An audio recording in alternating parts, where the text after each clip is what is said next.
Hey everyone, and welcome back to the Megan Say the Creative YouTube channel. I'm very excited about this particular video because I'll be giving you a free copywriting course for beginners. When I first started in the copywriting and marketing industry in general, there wasn't actually a lot of this type of content out there. There wasn't a lot of free resources that are available now, and I'm really happy that so many aspiring marketers and copywriters alike have all of this free information that they can use to actually improve their copywriting skills, because I would have absolutely loved to have that when I was younger. Now, luckily, I do have a degree. I have a degree in popular music journalism, so I do have some fundamental knowledge of copywriting, which I've used for things like magazine writing and stuff like that. But that said, over the years, over my copywriting and marketing career, I've actually picked up a lot of skills on the job, and as I've progressed, I found that my copywriting really improved the more I did it. It's worth noting before we get into the modules and the course structure that copywriting, it is a muscle, and in order to actually do copywriting effectively, you need to be consistent with it. It's like every other skill. If you don't practice, after a while you get a little bit rusty. So every so often, even if you've been copywriting for a really long time and you're a veteran, sometimes it can really help to go back to the basics, especially when you're feeling very frustrated with your current skill set. So if you feel like you're being stagnant and you're not experimenting as much with your copy as you'd like to, then it can really help to go back to the basics and think like a beginner again. So with that in mind, here's a quick rundown of the course structure and what you can expect to learn. So the first module is going to be an introduction to copywriting. In this module, we'll be looking at what copywriting is, why it's important, the difference between copywriting and content writing, and that's a very important thing to understand. Again, I'll go over that in more detail in the first module, and the different types of copywriting that you will come into contact with if you are an aspiring copywriter. So moving on to module 2. Module 2 is a bit more of a practical module, and in this module I'll be teaching you different copywriting frameworks and storytelling narratives that you can use to make your copy more compelling and actually keep your reader's attention. Obviously you want to get their attention in the first place, but considering the frameworks and how we typically format copy, you want to make sure that you keep your reader hooked until the very end. So you're going to want to really pay attention to this module if you're particularly interested in writing copy that is a bit different, a little bit more interesting and not as bland. And the last module is going to be, again, another more practical module, and here I'll be giving you some copywriting exercises for beginners that you can use to start writing better copy that actually impacts business growth. So now that you have a rundown of this course, let's just get straight into module 1.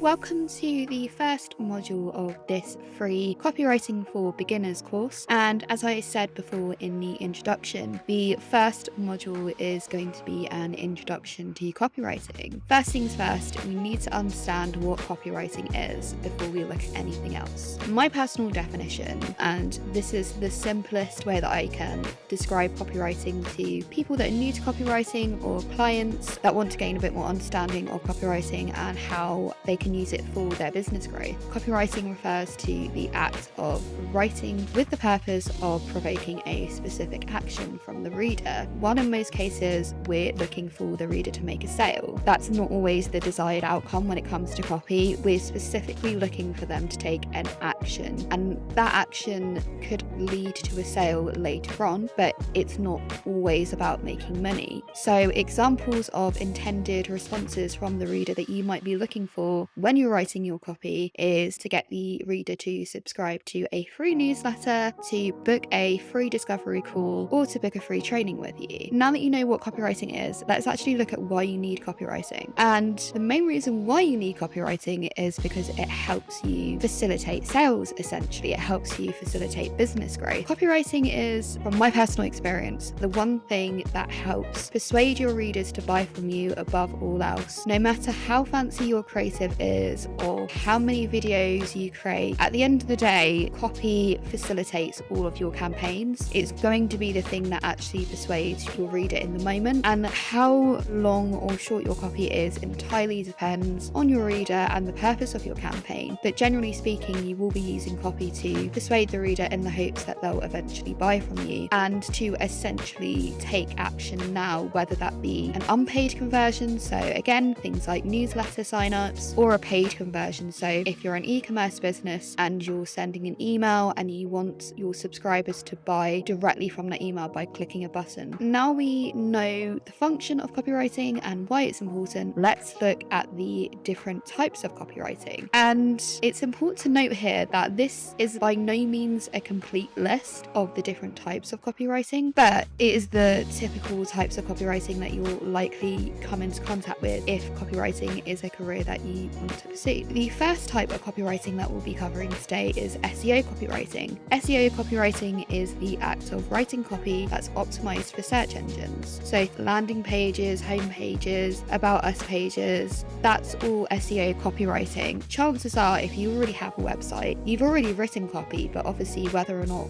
your copy is actually good and optimized for search engines is another thing. And SEO copywriting is particularly powerful because it can really help us boost the visibility of our landing pages and our website pages in general. And we can even use this type of writing to boost our social media profiles. Social media platforms work slightly differently to, say, Google, so the traditional search engines, where you'll be using things like keywords and other on-page optimization techniques. But you can still leverage certain keywords in your profile to actually boost your visibility. The next type of copywriting is email copywriting, and this is something that I am particularly familiar with. It's the majority of the work that I actually do for Megan Taylor Creative, and I think it's just because when I worked in corporate in a traditional in-house job, I executed a lot of email campaigns. And as the name suggests, email campaigns refer to copy that's written specifically for your email. And email copywriting is a bit of a strange one. It's a perfect use case of where the lines between content and copy get blurred. To email campaigns need both copy and content, but to help you distinguish the two in the context of email campaigns, you're writing copy if you're asking your subscriber to do something like book a call or to check out a piece of content that is specifically asking them to do something. And then you're writing content if you're writing to educate, entertain, or inspire. Again, we'll go over more about the differences between copywriting and content writing later on. Next, we have direct response copywriting, and this refers to any copy that wants to provoke an immediate action from the reader. This is slightly different from other types of copy, again, because not all types of copy will generate an immediate response in terms of sales, but with direct response copy, this is normally the type of copy we're using to actually persuade our readers to take action now, and it's normally written with a bit more of a sense of urgency, and it uses things like scarcity to help push the reader over the edge and get them to take that action. Next, we have technical copywriting, and technical copywriting is copywriting that's written for any technical industries, so think cybersecurity, aerospace, or the automotive industries. Due to the technical nature of this type of copywriting, it's highly advantageous to have a firm background on your focus industry, because this type of copy allows you to be a little bit more technical, as the name suggests. So that means that you can use things like jargon a little bit more and slightly more impressive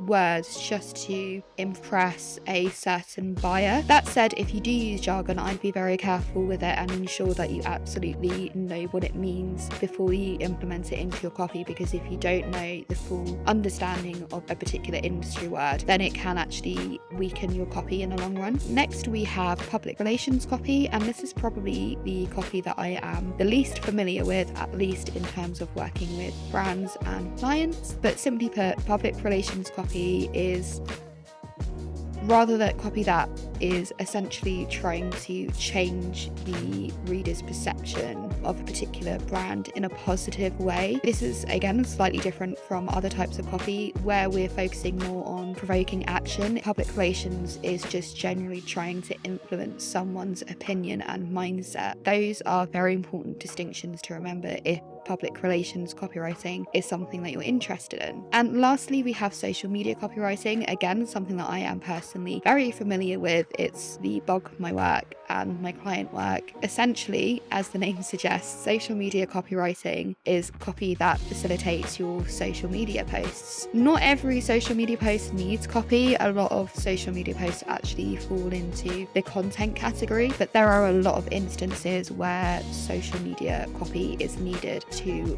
really deliver a powerful message within your post. So think promotional posts where you're trying to get the user to click on a link or book a free call or anything like that. That's social media copywriting. When it comes to social media copywriting, I personally believe that it's a completely different skill to a lot of the other types of copy that we've covered today, because social media copy requires you to have an intrinsic understanding of the platform that you're using, and you need to understand how to optimize your copy for that platform to ensure that it reads well and that it gets found on your platform organically, or if you're doing paid ads through paid channels. The last thing we're going to cover in this module is the difference between copywriting and content writing. And I've kind of already touched on this definition quite a lot, but I still think it's important to emphasize this because it's one of the biggest things that new copywriters get confused with, and it can really hold them back in terms of promoting themselves and promoting their brand. One of the reasons, again, why I think that new copywriters get confused is because they do have similar functions, but the nuances are distinct enough that it really does make a difference in their particular functions. With this in mind, those particular differences, content writing's main purpose is to educate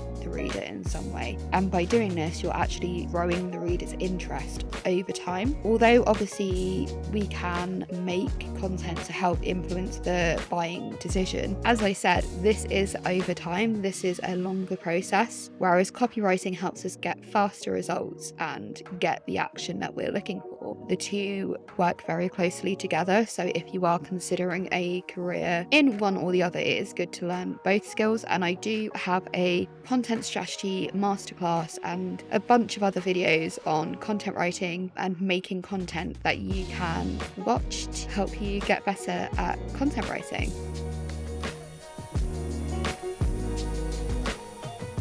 So now that we know the fundamentals of copywriting, it's time to start looking at the more practical side of copywriting. And as I said in the introduction, I'm going to share with you some key formulas and narrative frameworks and storytelling structures that you can use to make your copy more compelling and actually interesting to read. These frameworks, structures, narratives, whatever you want to call them, they will also really help you to get better at just structuring your copy in general, and they'll help you formulate your ideas in a much more invigorating and compelling way. The first structure, which is actually more of a formula that I wanted to go into today, is the 4 C's of copywriting. And it's not so much of a framework as it is more of a formula or guidelines that we as copywriters can use to help ensure that our copy is intact. The first C stands for clear, and what this means is that your copy needs to be clear and provide the reader with a sense of clarity, and you do this by using very clear and concrete language. One of the biggest mistakes that new copywriters make when they first start out is that they try and make things way too overcomplicated, and this actually harms their copy and weakens it drastically because the readers are not going to understand what you're trying to communicate, and if they don't understand what you're trying to communicate, then they're not going to buy from you. So learning how to write clearly and to get to a point where the reader knows exactly what you're talking about is going to really help you throughout your copywriting career. The next C is concise, and according to the Oxford Dictionary, concise means giving a lot of information clearly with as little words as possible. So what that means for you and your copy is that you need to make sure that you're being as brief as possible. With content writing, we can be a little bit more playful with our words in a lot of instances, although I wouldn't always recommend that. But when it comes to copy, we really need to be as concise as we possibly can. That doesn't mean that our copy always needs to be short. It just means that whenever we're providing readers with information, we need to make sure that we're telling them that information in as few words as possible, but as clearly as possible. With that example, you can see how the 4 C's are starting to link closely together. The third C in the 4 C's of copywriting is compelling. And like content writing, we need to use storytelling to make sure that our copy is interesting and that our readers are kept engaged.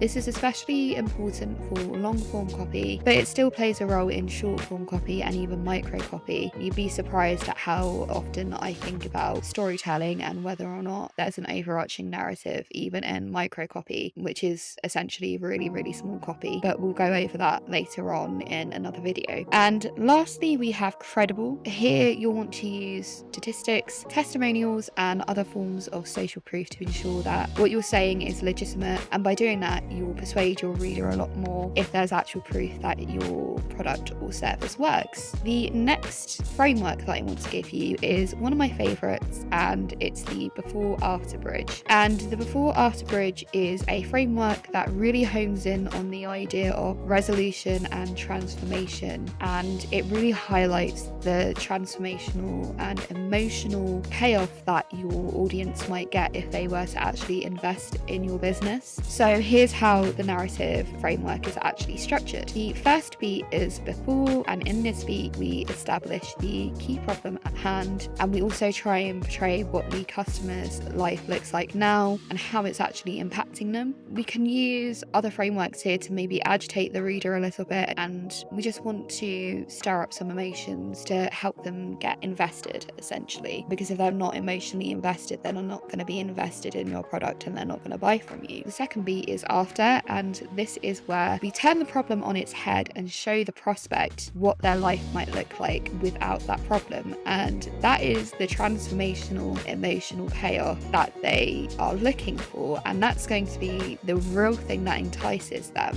is by showing, hey, if you buy our product, your life is going to be like this.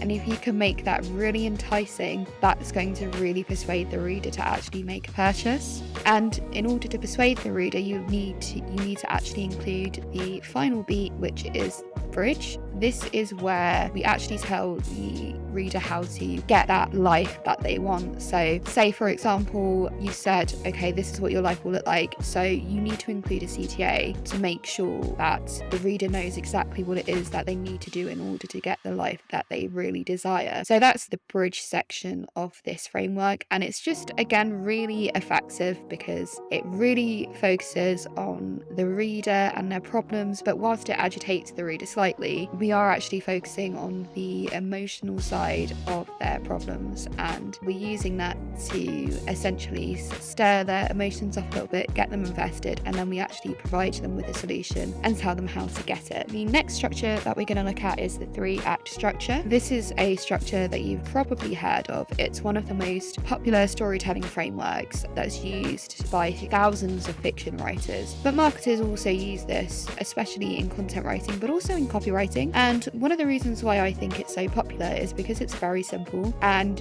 like the before-after bridge, you can actually create a very intriguing story with just 3 story beats. Act 1 is obviously the beginning, and like in fiction, in the beginning we're introduced to the character and the setting. But if you're using this storytelling framework in a marketing context, and particularly for copywriting, this is where you need to provide context. This is where, again, like in the before-after bridge, this might be the before section when you're giving a bit of a insight into what the reader's life is like right now. And then act 2 is conflict, and this should be the bulk of your copy, and this is where we're introduced to the antagonist in fiction, or the villain. But in a marketing sense, the antagonist is actually the reader's pain point. So you really need to touch upon this, and you need to touch upon how it's causing some conflict in their life. And then the third act is the resolution. So this is where the protagonist actually overcomes their problems and transforms into a completely new person. And it's really important to, again, focus on that transformation. You need to make sure that you're showing exactly why your product is so important, why it works, and what benefit prospects will actually get if they become a paying customer. The last framework that I'm going to go over today is the problem, agitate, and solve framework. If you've been listening carefully, then you probably heard me mention the word agitate quite a lot, and this is something that us copywriters need to focus on. And if you really want to leverage emotional turmoil, I can't really think of a better way to describe it, but if you really want to leverage emotion and agitating the reader as much as possible, this is probably the best framework for you. It's another really simple framework to get your head around. It's just 3 beats, and it's such a powerful framework because it's so simple. The first beat is the problem. Like before or after bridge, the story highlights your audience's problem, and we start with that straight away. So you can do things like call out your reader and ask them if they're fed up of feeling a certain way. Things like that, just to state the problem and maybe give a little bit of context. But obviously if it's short form copy, you don't really need to do that. You can just get away with stating the problem and then going straight on to the second beat, which is to agitate. Now that we've highlighted the problem, we actually want to start agitating the reader a little bit here. And we need to use emotional storytelling in order to get the reader to think about the pain that the problem that they're experiencing is causing them. And by doing this, we'll get them in the buying mindset because they'll be so frustrated by their pain point that they'll want to solve the problem. And then obviously, to finish things off, you need to present a solution, and this is where solve comes in. So this is the end of the problem, agitate, solve framework. And once we've worked up the reader, we can then come in and present a strong solution for their problem. Here you'll actually want to use things like social proof and tell them in concrete language exactly what it is that they need to do if they want to solve.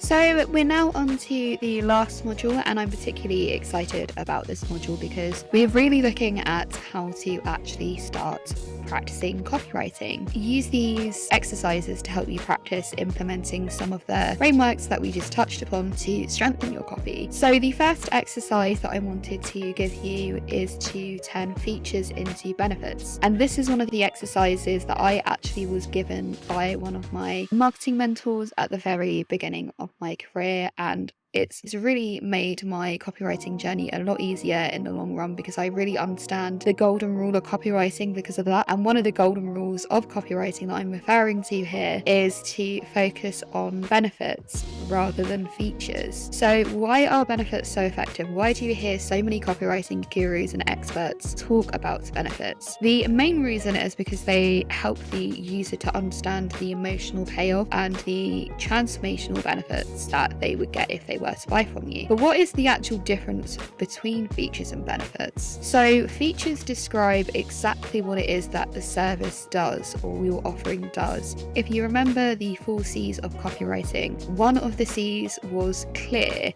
and with that in mind, you do actually need to state the features, but that's kind of all you need to do. As long as you clearly state exactly what it is that your offering comes with or does, then you're golden. And then once you've done that, you can focus more on the benefits. So I actually think it's better to put the benefits front and center, and then if your reader is particularly interested in the benefits, then they'll probably scroll down, whether it's a web page, or turn over the page if it's a brochure, and have a look at the actual features. So as I said before, the first exercise here is going to be turning features into benefits. And to give you a very brief but important example, I personally feel, to help you understand the difference even further, feature, which is, say for example, if you're a company like Dropbox and you offer more space, so more cloud storage or things like that, then a feature would be, for a lower plan, it would be something like get an extra 10 gigabytes worth of space or storage. That's a feature. That's obviously very compelling, but it doesn't show exactly why that feature is so important and why someone might actually want to invest in more storage. So a benefit could be something like never lose precious family moments. So some people use Dropbox to store all their family photos, and obviously if they've run out of all their storage, then they might actually get upset because they don't have anywhere to store their photos. So that's a really important distinction between the two, and hopefully that specific example gave you some ideas of how you can turn your own features into benefits. And the next exercise, and this is one that I personally haven't seen recommended a lot, but it's one that I like to do, and that's to write your value proposition in less than 2 sentences. So sometimes copy fails because the value proposition isn't clear enough, and again we're coming back to the word clear. If a reader does not understand what they're buying from you, then how can they expect to hand over their money and buy a product that they don't actually understand? Sometimes people can put the pieces together, but you don't want people to do that. You want them to be able to understand exactly what it is from your copy. If they don't, and they're having to do a lot of the guesswork, then you haven't actually done your job as a copywriter. If you're a small business owner, or you're working for a brand in-house or at an agency, and you're worried a value proposition isn't strong enough, then I highly recommend trying to write a clear value proposition in less than 2 sentences. And the great part of this exercise is that once you've actually refined your value proposition, you can then use this in all instances where you need to sell your product. So from sales calls to email copy, you can use this value proposition to really entice your readers. And the last copywriting exercise that you can start doing today is to rewrite ads in your head. This is a really great place for new copywriters to start because it helps them analyze existing copy and get them to think like a copywriter. So they're starting to think, what would make that copy better? How can I make that shorter and more concise? And here you're starting to use, the frameworks and things like the 4 C's of copywriting that we've touched on a lot today. So it's a really good mental exercise to get into the habit of. So thanks for watching my free copywriting for beginners course. To summarize, in the first module we covered the fundamentals of copywriting, so what copywriting is, why it's important for your business, the different types of copywriting and how it's different to content writing, some popular copywriting formulas and storytelling frameworks that you can use to make your copy more compelling, concise and clear and credible. And in module 3 I gave you some simple but effective copywriting exercises to get you started writing copy without the need of having to find any client work. You can just do these exercises today and it will have an impact on your skill. I really hope that this course showed you that you don't need a degree or to spend lots of money learning how to write copy. You can do that just by learning the fundamentals with the information that's already available to you and just by doing the exercises frequently and consistently. That said, if you do have a marketing budget and you wanted to hire a professional copywriter, my creative agency, Megan Taylor Creative, offers a full suite of copywriting services from web copywriting to SEO copywriting and social media copywriting. And we help you write copy that will get you found on Google, convert followers on social media, and get more sales with your email campaigns. If you're interested in working with me, I'll leave all that information in the description box below. If you enjoyed this video, please don't forget to click the like button and subscribe to our channel so that you can be made aware of whenever we drop free new courses or new videos like this. And as always, I'll speak to you next week. Thanks so much for watching. Bye.